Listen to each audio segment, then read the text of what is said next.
Thank you, Mr. Speaker. Today I rise to recognize an important development.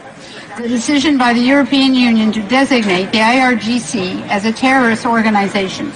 This decision reflects the courage and determination of the Iranian people who have endured the IRGC's repression for decades, including the tragic loss of life during the January 2026 uprising. For more than 20 years, democratic opposition leaders and thousands of parliamentarians from around the world have called for this designation, noting the regime's destabilizing activities across the Middle East. This listing must be accompanied by further steps, closing the regime's diplomatic facilities, expelling its agents, cutting off its financial networks, and recognizing the right of Iran's youth to resist tyranny in the pursuit of a democratic republic grounded in human rights.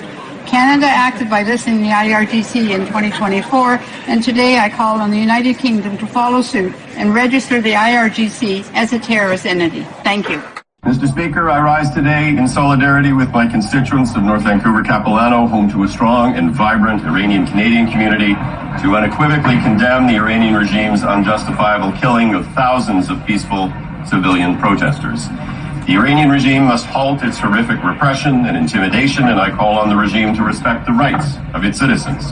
I want to recognize the extraordinary courage of Iranian people, both in Iran and here in Canada, who continue to stand up for the fundamental rights and freedoms despite the regime's ongoing brutality.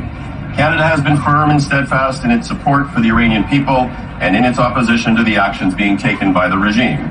To the people of Iran and to Iranian Canadians, thank you for your bravery. I am inspired by your strength and your fight to shape a peaceful and democratic future for Iran. Canadians stand with you at this enormously difficult time. First, Canada stands with the people of Iran as they exercise their right to protest against the brutality of the Iranian regime.